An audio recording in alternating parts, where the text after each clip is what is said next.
Audi's parent, Volkswagen Automotive Group, has a problem on its hands. And this time it doesn't involve diesel. See, I've been living with the all-new second-generation R8 for a week now, and aside from design, I can't think of a reason you'd get a Lamborghini Huracan instead. Right there, that's VW's problem. The R8 510 Plus is the mechanical, dizygotic twin of the Huracan a generation ago. The Audi version made less power than the Lamborghini, though there was always the rumor that you could easily reflash the 510 to make Lambo levels of grunt. These days, the top dog R8 makes exactly the same amounts of horsepower and torque, 602 HP and 413 lb-ft, respectively. Only thing is, the Audi's base price is about $65,000 less than the Lambo's. To put it in YouTube commenter speak, for that kinda scratch, you could have a R8 and Hellcat lols. Now, if y'all remember, I was pretty dang smitten with that there Huracan. And our buddy Randy Pobbs declared it to be better than any Ferrari he's ever driven. But man, I'm telling you, I think I like the R8 even more. I think. How's that for a setup? Let's start with design. I don't like the front end. Taken as a standalone piece of sculpture, there's nothing intrinsically wrong with the double XL grille. But when that megamyth gets placed between the vertical vents found under the headlights, it's too much. The face is nearly, dare I say it, Lexus-like. However, I happen to quite dig the rest of the exterior. When the world first saw the new R8, many people were quick to point out that the second-gen car wasn't radical enough or that Audi should have kept the signature side blades. I completely disagree. I always thought the first-gen R8 looked stumpy, and that the side blades were superfluous and covered up a dull side profile. Also, I've long maintained that the peak of the hood resembled a dolphin skull. On the new R8, the side profile reminds me of the awesome Auto Union silver arrows of the 1930s, specifically the Type B record wagon, and even a little like the monstrous Type C. All that said, the drop-dead gorgeous Huracan is about 12 times better looking. As for the interior, just like in the new A4, TT, and Q7, Audi's reworked design is strong. The R8's innards are stripped down compared to other supercars. Most of the buttons are scattered all over the flat-bottom steering wheel, though unlike in the Huracan, the turn signal lever is still on the stock. Like in the other new Audis, the star of the show is the virtual cockpit, a completely configurable TFT screen responsible for displaying essentially everything, save HVAC info.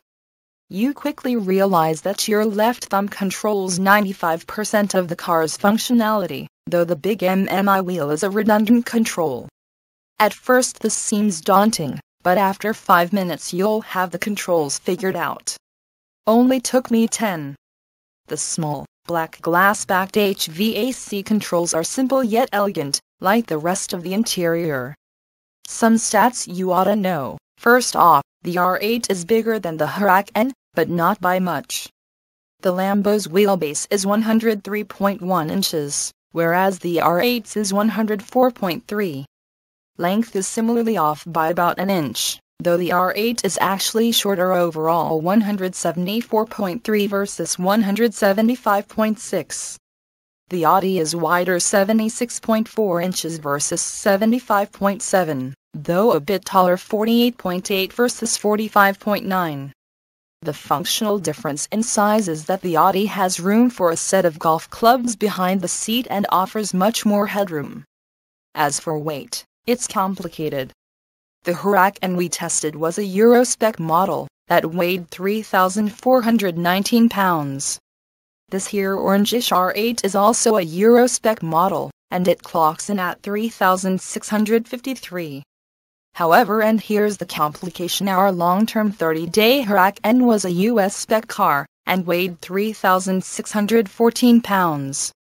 The R8 weighs 234 pounds more than the Huracan we tested. Does this extra carriage affect performance? The AWD-R8 510 Plus thunders its way to 60 mph in 2.6 seconds, making it the quickest naturally aspirated car we've ever tested to 60 mph. The McLaren P1 matches that. The venerable Bugatti Veyron needed 2.7 seconds. To go quicker, you'll need to pony up for a Porsche 918 or LaFerrari, each require 2.4 seconds. The R8 ties another Volkswagen Group all-star to 60 mph, the stupid quick Porsche 911 Turbo S. The Huracan? A leisurely 2.8 seconds. Things change over the quarter mile. The R8 and the Huracan are tied across 1,320 feet, 10.6 seconds. For some more perspective, the 1,001 horsepower Veyron does the quarter mile in 10.4 seconds.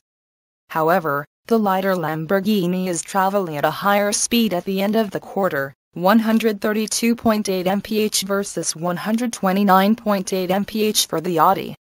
Still, 10.6 seconds in the quarter mile is tied for the quickest production car we've measured without forced induction or hybrid assistance.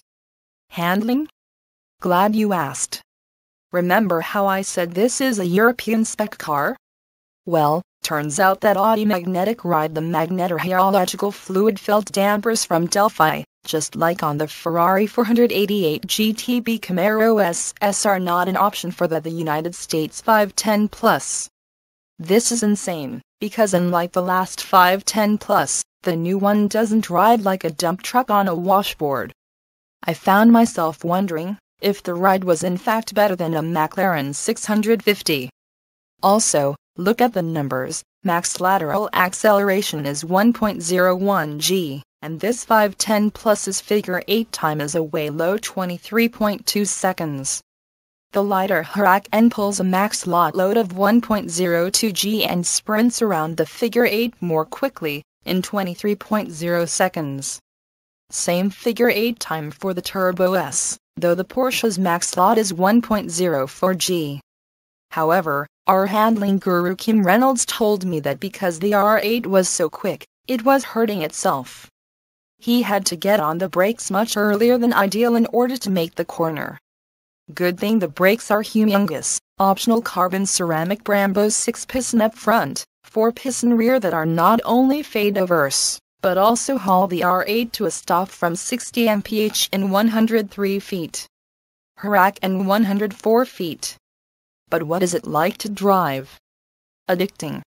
I did something I haven't done in many years. I live 5 minutes from the base of the famed Angeles Crest Highway, one of the world's greatest driving roads. The Crest, as we locals call it, also happens to be connected to a few other roads that are even more fun. Naturally, when I get my greedy paws on a car worth pounding on, it's easy for me to run up to the canyons and have a nice hour-long session.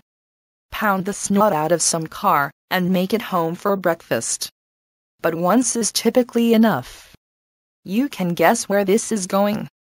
After staring at the R8 in my driveway early one morning, I thought, you'd better go do it all over again. Which I promptly did, and the second time proved to be even more fun than the first. Mostly because this time I had the traction control partially disabled and took full advantage of the fact that the R8 likes sending most of its power to the rear wheels under full-on acceleration. I should also mention that the R8 seems to have more sound insulation than the Huracan, even when you have the sport exhaust on. This is of course both good and bad, depending on the situation. When I craved more shrieking from the 40-valve, 5.2-liter 510 and its 8,850 RPM redline, I lowered the windows. To drop a little classic Vince Vaughn on you, the 510 Plus is money to drive. The Audi is beyond quick with cat-like reflexes, sharp, crisp steering, and brakes for days. Furthermore, the dynamic steering is far and away the best adjustable steering I've ever experienced on an Audi, and nearly as good as what Lamborghini was able to do with the Aventador Superveloce SVI. Yes, this is the part in the story where I'm supposed to make some sort of grand pronouncement. Where I tell the world that conclusively, yes, the 2017 Audi R8 510 Plus is in fact better to drive than its Italian twin, The Huracan thing is, I can't do that without having both cars on the same road track, on the same day, at the same time. Making such declarations is a fool's errand. I can tell you that if I were shopping for a Huracan, I'd pop next door into the Audi dealership and set up a test drive. That in itself is an accomplishment. In terms of the R8's closer competition, the Porsche Turbo S, McLaren 570, and AMG GTS, well, we'll just have to get them all together and see what's what, won't we? Until then, hell of a job, Audi. Hell of a job.